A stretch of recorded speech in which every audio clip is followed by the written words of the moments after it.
స్వకీయులను విశేషముగా తన సొంత ఇంటి వారిని సంరక్షింపకపోతే వాడు విశ్వాసత్యాగం చేసిన వాడై అవిశ్వాసి కన్నా చెడ్డవాడవుతాడని నేను చెప్పాను కదా, ఎందుకు ఆ మాటను నువ్వు తీవ్రంగా తీసుకోలేదని అడుగుతాడు.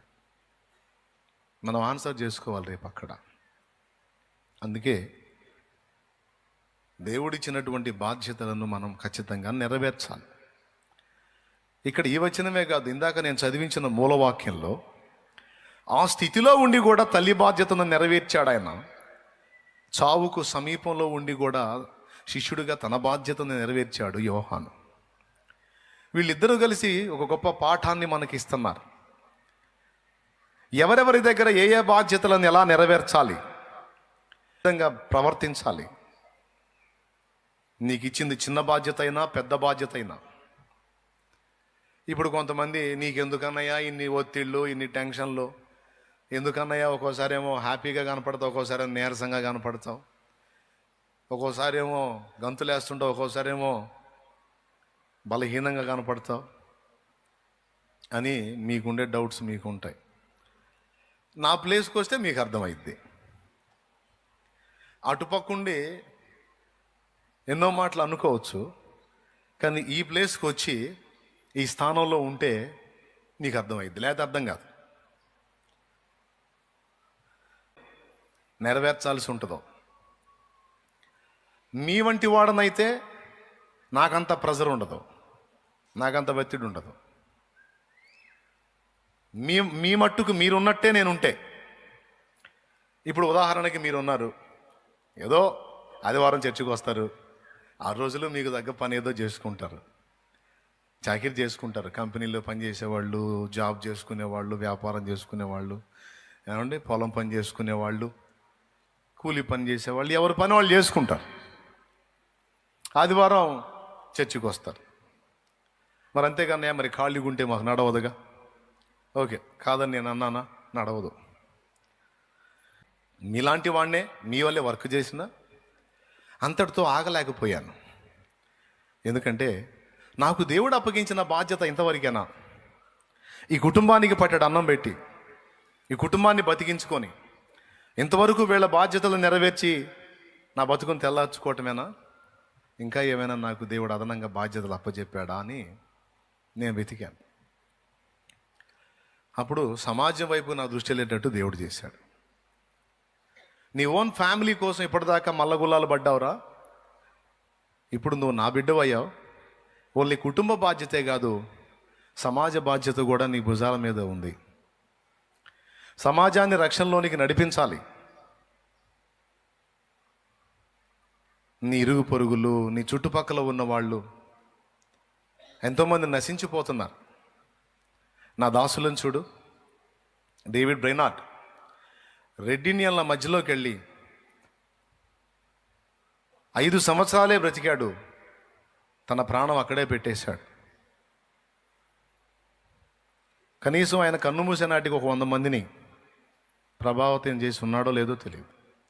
ఆ 100 మందిని కూడా ప్రభావితం చేయని స్థితి, ఆ కొద్ది మంది ఆత్మల కోసం తన ప్రాణమే అక్కడ పెట్టేశాడు. డేవిడ్ బ్రైనార్డ్ లాగా నువ్వు ఆలోచించకపోతే ఎట్లా? డేవిడ్ బ్రైనార్డ్ కొద్ది సేవే చేశాడు, కానీ తర్వాత ఆ ప్రాంతంలో రెడ్ ఇండియన్లో గొప్ప ఉద్యమం వచ్చింది. చాలామంది మిషనరీలు అక్కడి నుంచి లేచారు. డేవిడ్ బ్రైనార్డ్ ఆ 5 ఏళ్లలో పడ్డ బాధలో జోనాథన్ ఎడ్వర్డ్ అనే గ్రంథస్థం చేస్తే ఆ డైరీని పబ్లిక్ చేస్తే గొప్ప గొప్ప మిషనరీలను లేపి వేలాది లక్షలాది ఆత్మలను ప్రభావితం చేసే యోధులు తయారవడానికి ఆయన చిన్న డైరీ ఉపయోగపడింది. అందులో ఆయన పడ్డ బాధలు. సృష్టికర్తగా నా ఇష్టమును నెరవేర్చడానికి, నా చిత్తాన్ని నెరవేర్చడానికి డేవిడ్ బ్రైనార్డ్ ఎంత త్యాగం చేశాడో చూడు. డేవిడ్ బ్రైనార్డ్ నీలాగా ఓన్లీ తన ఫ్యామిలీ వరకే అనుకుంటే ఎట్లా? అంతమంది జీవితాలు ప్రభావితమయ్యాయా? కాదు కదా. కాబట్టి నీ ఫ్యామిలీ మాత్రమే కాదు, ఈ ఫ్యామిలీ కంటే ముందున్నవాడిని నేను నీకు సమాజాన్ని చూపిస్తున్నాను. సమాజంలోని వ్యక్తుల్ని రక్షించాల్సిన బాధ్యత కూడా నీ మీద ఉంది అంటాడు ఆయన. అన్నాడు. మరి నేనేం చేయాలి? నేనేం పాస్టర్ని కాదే మరి కూటం పెట్టి ప్రసంగాలు చేయడానికి. బాగా వినండి అయ్యలారా. ఒకసారి ఒకళ్ళకొకళ్ళు వందనాలు చెప్పండి.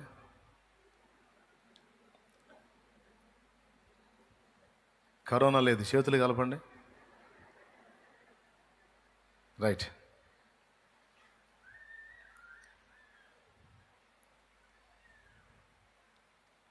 ఓన్లీ నా ఫ్యామిలీ వరకే నా బాధ్యత కాదు. నిన్ను సృష్టించిన సృష్టికర్తగా నీ విషయంలో నాకు కొన్ని ఉద్దేశాలు ఉన్నాయి, అవి నెరవేర్చాలని నా ప్రభు యొక్క ప్రణాళిక. ఆ బాధ్యత కూడా నేను నెరవేర్చాలి. గనుక నేను మరి ప్రసంగికుడిని కాదు, పాస్టర్ని కాదు, ఎట్లా చేయాలి? అప్పుడు నేనేం చేశాను తెలుసా? సమాజం మీద దృష్టి పెట్టి సమాజంలో ఉన్నటువంటి నా సహోదరులకు యేసయ్య ప్రేమను పరిచయం చేయటం మొదలుపెట్టాను. నా బాధ్యత. నా ఫ్యామిలీని బ్రతికించుకోవటం నాకు ఎంత తీవ్రమైన విషయమో, నా తోటి వారికి సాటి వారికి యేసును ప్రకటించి పరిచయం చేసి వాళ్ళ ఆత్మలను బ్రతికించడం కూడా నాకు అంతకంటే ఎక్కువైన బాధ్యత. నేను ఉండలేకపోయాను. మరి ఉండమంటారా? మరి మీలాగా, మీలో కొందరిలాగా ఉండేదా? ఉండమంటే చెప్పండి, ఇప్పుడైనా మొదలు పెట్టుకుంటే ఏమైంది? నన్ను సృష్టించిన సృష్టికర్త నా నుంచి ఏం ఆశిస్తున్నాడు? నా సమాజానికి నేను నెరవేర్చాల్సిన బాధ్యత ఏంటి? నా కుటుంబ సభ్యులకు నేను నెరవేర్చాల్సిన బాధ్యత ఏంటి? నేను పుట్టి పెరిగిన సంఘం విషయంలో నా రెస్పాన్సిబిలిటీ ఏంటి? నన్ను నడిపించిన దైవజనుల విషయంలో నా బాధ్యత ఏంటి? నా దగ్గర పుట్టినటువంటి బిడ్డల యొక్క బాధ్యత ఏంటి? నన్ను కన్నవాళ్ల బాధ్యత ఏంటి? నేను కన్నవాళ్ల బాధ్యత ఏంటి? ఇవన్నిటినీ పరిగణలో తీసుకుని చిన్నగా ఎవరి బాధ్యతను వారికి నెరవేర్చడానికి సాధన చేశా.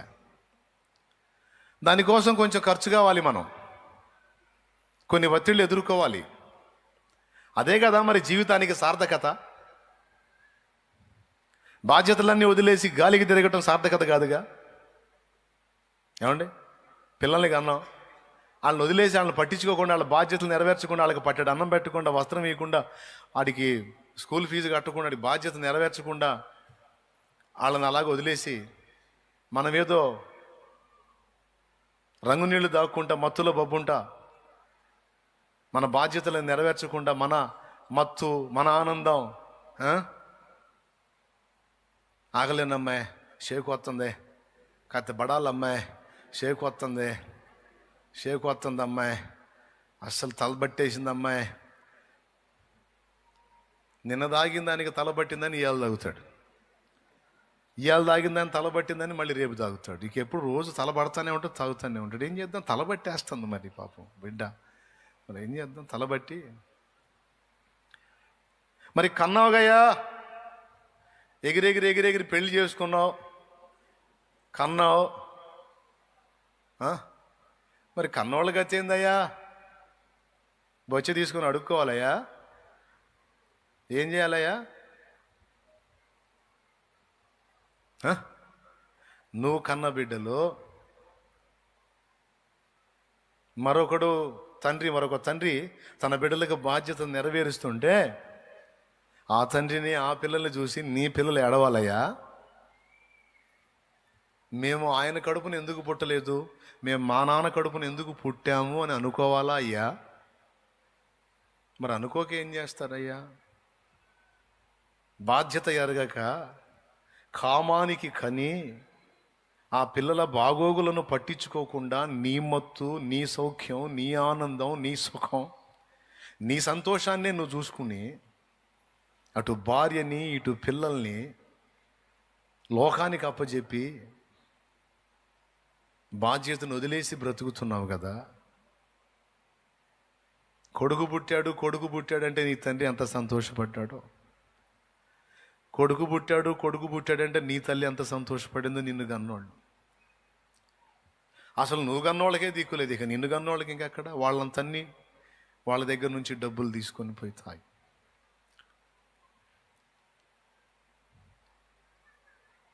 బాధ్యతను విస్మరించి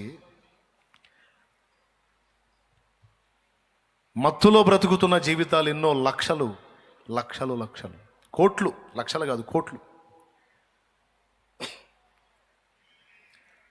ఈరోజు దేవుని మహాకృపను బట్టి ఒకప్పుడు మీరు అట్టివారై ఉన్నారు. కానీ కొంతమంది సమాజం పట్ల ప్రేమ కలిగిన వ్యక్తులు, దేవుడిచ్చిన బాధ్యతను ఎరిగినటువంటి వ్యక్తులు కొంతమంది మీకు సువార్తను మోసుకొచ్చారు. బ్రదర్, ఓకే, బాధ్యతలు విస్మరించావు, తాగుతున్నావు, బానిస అయిపోయావు, మానుకోలేకపోతున్నావు. నిన్ను ఆ బంధకాల్లోంచి విడిపించేటువంటి వ్యక్తి ఒక ఆయన ఉన్నాడు. ఆయన నిన్ను కొట్టడు, తిట్టడు.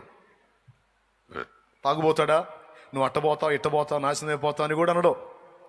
నువ్వు ఎలా దాన్ని జయించాలో నీకు దారి చూపిస్తాడు. రా ఆయన దగ్గరకు రా అని ఆ మహానుభావుడు, ఏ మహానుభావుడో ఏ మహాతల్లో నీ విషయంలో కాస్త బాధ్యత తీసుకున్నారు. పాపం వాళ్ళకుండే బాధలు వాళ్ళకున్నాయి, వాళ్ళకుండే కష్టాలు వాళ్ళకున్నాయి, వాళ్ళకుండే కన్నీళ్ళు వాళ్ళకున్నాయి, వాళ్ళకుండే సమస్యలు, వాళ్ళ ఫ్యామిలీ సమస్యలు వాళ్ళకున్నాయి. అవన్నీ పక్కన పెట్టి నిన్ను చూసి నీ కోసం ఏడ్చి నువ్వు ఎట్లనన్నా బాగుపడాలని నీ కోసం ప్రార్థన చేసి తరచుగా నీ దగ్గరకు వచ్చి నిన్ను ప్రోత్సహించి బలపరిచి ఇక్కడ దాకా పట్టుకొచ్చారు. ఏ మహానుభావుడో ఏ మహాతల్లో మరి నీ విషయంలో కష్టపడ్డారు. ఈరోజు వాళ్ళు నిన్ను ఇక్కడ దాకా తీసుకొస్తే ఇక్కడ దేవుని వాక్యం విని దేవుని ప్రేమ చేత తాకబడి క్రీస్తు శిలువను తెలుసుకొని జీవితపు విలువలు అర్థమయ్యి పశ్చాత్తాపపడి మారు మనసు పొంది మనోనేత్రాలు వెలిగించబడ్డ వాడవై కర్తవ్యాన్ని తెలుసుకొని పశువు కంటే హీనంగా బ్రతుకుతున్నానేంటి నేను? ఇది కాదు కదా జీవితం. దేవుడు నాతోనే స్పష్టంగా మాట్లాడుతున్నాడు. నేను ఎలాగా ఉండనో ఎలాగా ఉంటానో నా బ్రతుకంతా ఇక్కడ వెల్లడి చేస్తున్నాడు దేవుడు. ఇంత స్పష్టంగా దేవుడు నాతో మాట్లాడుతుంటే ఇంకా నేను ఎందుకు బతకలా? చెడిపోయిన బతుకు అన్నా, నన్ను ఇక్కడ దాకా తీసుకొచ్చి మంచి పని చేసావన్నా, నేను ఇక వారం వారం కలుస్తానన్నా, ఎక్కడ కోట ఉంటే అక్కడికి నీతో పాటు, అన్నోళ్ళు ఏడ కోటం పెడితే ఆడికి నేను వస్తానన్నా, నన్ను మాత్రం వదిలిపెట్టు, తీసుకెళ్ళి అంటే ఆ మహానుభావుడు ఏ మహానుభావుడో మరి నీ కోసం కష్టపడి నిన్ను వెంటేసుకొని తీసుకెళ్ళి ఆ వాక్యం బాగా నీకు అందేటట్టు చేస్తే ఈరోజు నువ్వు ఆ త్రాగుడు అనే ఆ బలహీనత మీద విజయం పొంది ఆ పాపం మీద విజయం పొంది ఈరోజు మామూలు మనిషివై నీ ఫ్యామిలీ బాధ్యతలు నెరవేరుస్తూ అంతటితో ఆగకుండా నువ్వు కూడా 4 ఆత్మల్ని బాగు చేయడానికి నడుం కట్టావు.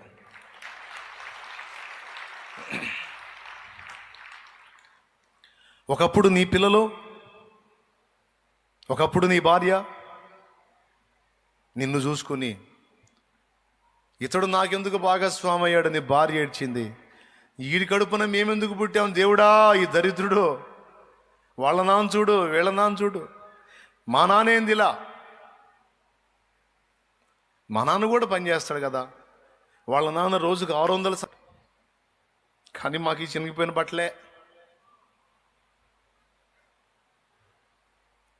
కానీ మాకు పచ్చడే, మాకు రేషన్ బియ్యమే. కారణం మా నాన్న సంపాదన అంతా. ఎవరో బాధ్యత తీసుకున్నారు, నీ బాధ్యత. అందరూ నిన్ను చీచా అంటుంటే వాడా తాగుబోతే ఎదవాడు, వాడు ఊరకపోయేవాడే, ఎడ రాలిపోతాడు, ఎట్టంటోళ్ళు ఎందుకు పోతే పోయిద్దని వాడు అట్ట చేస్తాడు, వాడు ఇట్ట చేస్తాడు, వాడు భార్య పిల్లల్ని వేధించుకు తింటున్నాడు, వాడంత నీచుడు లేడు, వాడంత దుర్మార్గుడు లేడు, వాడంత దుష్టుడు లేడని అందరూ నిన్ను తిట్టి తిట్టి తిట్టి ఇంట్లో తిట్టి బయట తిట్టి వీధిలో తిట్టి శాపాలు పెడుతుంటే తాగినప్పుడు తాగిన మత్తులు అందరినీ తిట్టినా తాగు మత్తు దిగిన తర్వాత వాళ్ళందరి మాటలు సూదుల్లో గుచ్చుతుంటే ఈ మాటలు పడలేక అటు మానుకోలేక అటు దానికి బానిసై అటు దాని సాయంత్రానికి దానికి వెళ్ళాలి, దాన్ని మానుకోలేక ఇటుపక్క ఏంటి నేను జీవశ్చవంలా బతుకుతున్నాను, నా బ్రతికేంది ఇంత నీచంగా దిగజారిపోయింది, ఇక ఇంతేనా నా బతుకు, నాకంటూ ఇక మార్పు ఉండదా, నాకంటూ ఒక క్రొత్త జీవితం ఉండదా అని ఎన్నోసార్లు అనుకొని కూడా ఆ బాధ అంతా ఆ గుండెల్లోనే దిగమింగుకొని ఇక నేను ఇంతే అని రాజీ పడ్డటువంటి నీ దగ్గరికి ఎవరో వచ్చాడు ఒక మహానుభావుడు. అతడు అందరు తిట్టినట్టు నేను తిట్లా, అందరు విమర్శించినట్టు విమర్శించలా. నువ్వు దాన్ని జయిస్తావు, నీకు ఒక క్రొత్త జీవితం దేవుడు ఇస్తాడు. రమ్మని పిలిచాడు. వాడు తాగుబోతాడు, వాడు నీచుడు, వాడు లేకోడు, వాడు గలీజోడు, వాడు అలాంటోడు, వాడు ఇలాంటోడని సమాజం అంతా నిన్ను అంటుంటే, ఈ దేవుని ప్రేమతో, క్రీస్తు ప్రేమతో నిండిన వ్యక్తి ఎవరో వచ్చారు నీ దగ్గరికి. అతడు తిట్టలా, అతడు దూషించలా, శపించలా. అతడు నిన్ను ప్రేమించాడు, దేవుని ప్రేమను నీకు చెప్పాడు. ఆ మహానుభావుడి కష్టం, ఆ బాధ్యత నెరవేర్పు ఈరోజు నీ రక్షణ, నీ కుటుంబానికి దీవెన.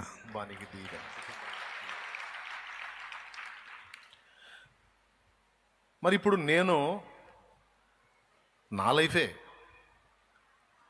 నాకెందుకులే, నా ఫ్యామిలీ నాకు చాలని నేను అనుకుంటే ఎన్నో జీవితాలు నా కళ్ళ ముందే నాశనం అయిపోయాయి.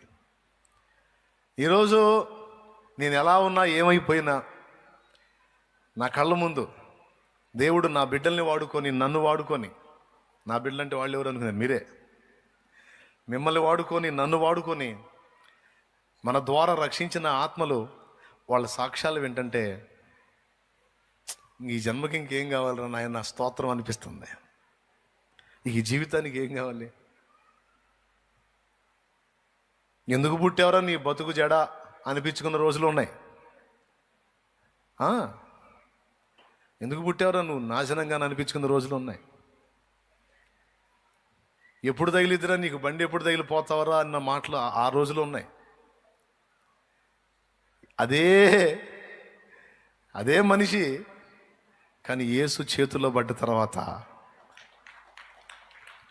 నువ్వు లేకపోతే మా గతి ఏంది, అమ్మో నువ్వు రాకపోతే మా పరిస్థితి ఏంది. నిజంగా దేవుడు నిన్ను మాకు అనుగ్రహించిన వరం.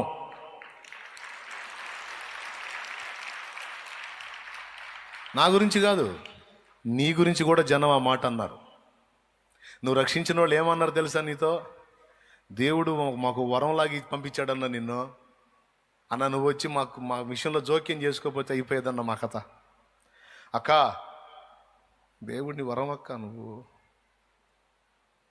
దేవుడు మాకు ఇచ్చిన వరం అక్క, నువ్వు మాకు అందించకపోతే, మా కోసం నువ్వు ప్రయాసపడకపోతే, మా కోసం నువ్వు త్యాగం చేయకపోతే, పాపం నీకుండే కష్టాలు నీకున్నాయక్క, నీకుండే బాధలు నీకున్నాయక్క, అయినా అన్నీ నెరవేర్చుకుంటానే ఓ పక్క మా బాధ్యత నెరవేర్చావక్క, లేకపోతే మా బతుకులు ఏమైపోయాయో అని నీతో కూడా కొంతమంది అన్నారు. అనలేదా? అనకపోతే వాళ్ళు కృతజ్ఞతాహీనులు అవుతారు, ఖచ్చితంగా అంటారు అంతే. ఈ జీవితానికి సార్థకత అప్పుడు లభించింది. నిన్ను సృష్టించాడే సృష్టికర్త. తల్లి గర్భంలో నువ్వు పడ్డప్పుడు ముద్దు పెట్టాడు, భూమి మీదకి వచ్చినప్పుడు ముద్దు పెట్టి నా ముద్దుల కొడుకు కూతురు అనుకుని మురిసిపోయాడే ఆయన. అప్పుడు నవ్వుతాడు చిరునవ్వు. ఎప్పుడు? జనులు నిన్ను గూర్చి నిజంగా నువ్వే లేకపోతే మా బ్రతుకేమగునో, ఈరోజు మాకు దీపమయ్యావు నువ్వు, మా బ్రతుకులకు రక్షణాధారమయ్యావు, నీ ద్వారానే మేము ఆ రక్షకుడిని తెలుసుకున్నాం, మా బ్రతుకులు ఇలా మారినాయి అనే మాట నిన్ను గురించి ప్రజలు అన్నప్పుడు, నిన్ను సృష్టించాడు చూడు, నీకోసం ప్రాణం పెట్టాడు చూడు, మళ్ళీ ఒక్కసారి ముద్దాడుతాడు నీకు తెలియకుండా నిన్ను.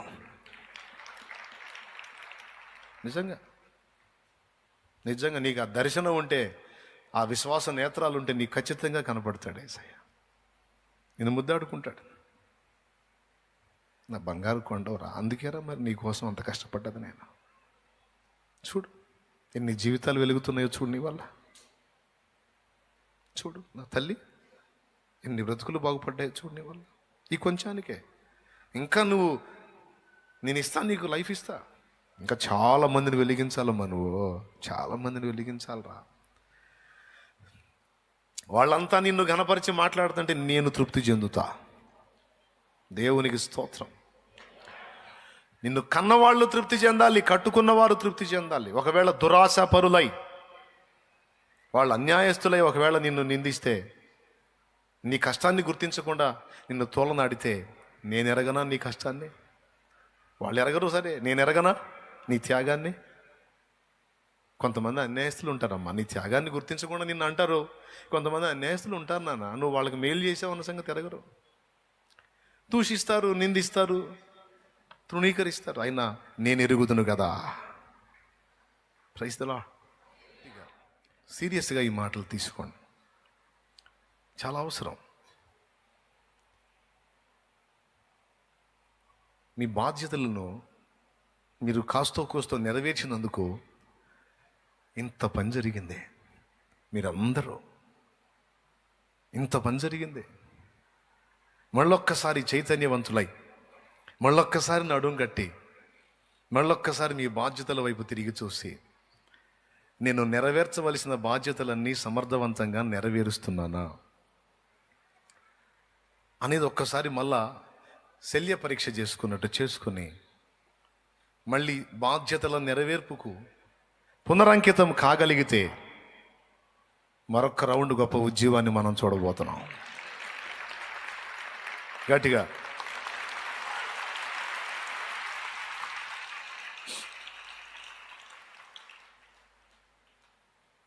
కొంతమంది ఆడపిల్లలు నాకు తెలుసు,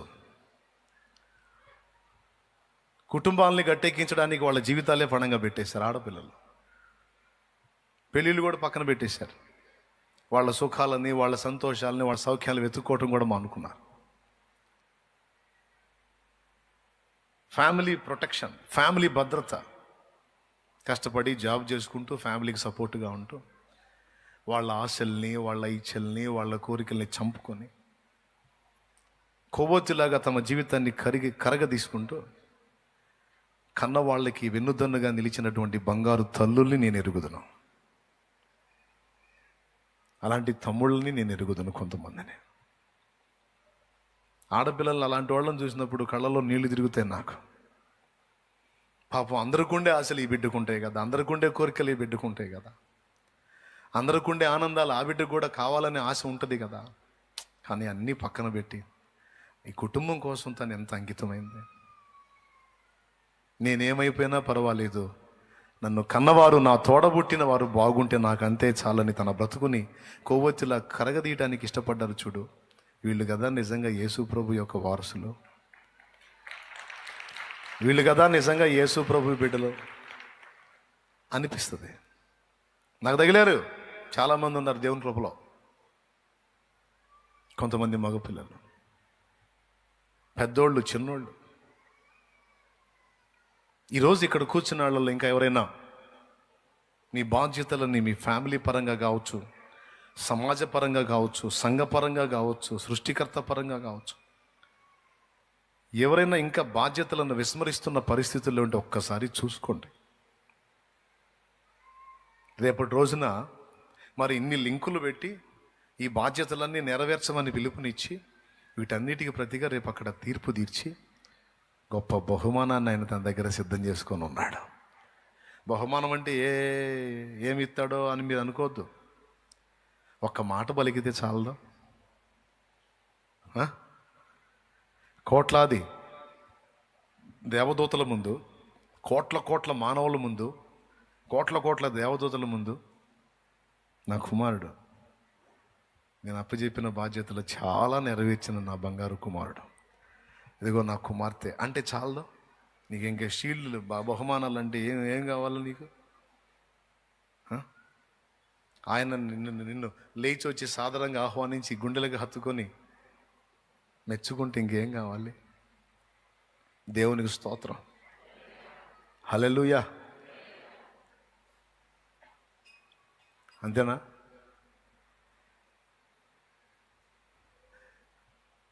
నేను ఒకటి చెప్పనా, అసలు యేసయ్య ముందుకు పోయినప్పుడు అసలు నిజంగా ఇది కూడా గుర్తుపెట్టుకోండి మీరు. కాస్త న్యాయపీఠపు తీరు పక్కన పెడితే, మనమంటూ ముందు పోయిన కంటపడ్డప్పుడు, ప్రభా నేను ఇది చేశాను, నేను ఇది చేశాను, నేను అది చేశాను, నేను నీకోసం ఇది తెచ్చాను, అది తెచ్చానంటే వాటికెళ్ళి వేటికెళ్ళి చూడటం. చూడడం. ఆయన ముందు నిన్ను దగ్గరకు తీసుకొని హత్తుకుంటాడు.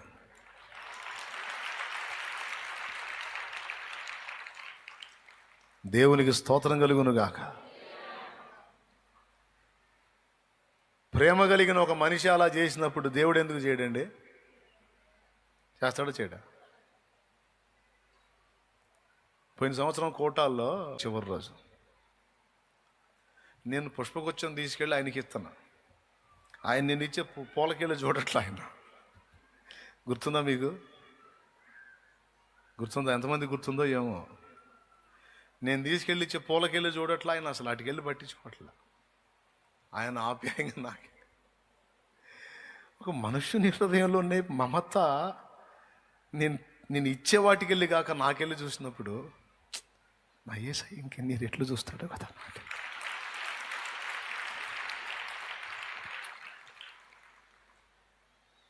Praise God. ఎందుకంటే మనుషుల ప్రేమ కంటే కూడా గొప్ప ప్రేమ అయింది. ఒట్టి మాటలు కాదండి, యేసయ్యకి నిజంగా అంత ప్రేమ అనమాట. ప్రభా నేను అది చేశాను, నేను ఇది చేశాను, అట్లా చేశాను, ఇట్లా చేశాను అంటే తర్వాత చూద్దాం, రా లెక్క అంత తర్వాత చూద్దాం, ముందు వచ్చావు దా అని ముందు నిన్ను దగ్గరకు తీసుకొని ఆయన గుండెలుగా హత్తుకుంటాడు. యేసయ్య చేతులు నిన్ను తాకుతాయి, యేసయ్య నిన్ను స్పర్శిస్తాడు, యేసయ్య కౌగిలిలో నిజంగానే నువ్వు ఉంటావు. ఇది నిజం, ఒట్టి మాటలు కాదు. ఆయనే మనకు స్థిరం, ఆయనే మనకు శాశ్వతం. ఆయనతో ఉండే జీవితం మనకు యుగయుగాలు. ఈ లోకంలో ఇక్కడ ఉన్నటువంటి పంచభూతాలు మహావేంద్రంతో లయమైపోతాయి. ఆయనతో ఉంటాం మనం. ఎంతమంది లైన్లో ఉన్నారు?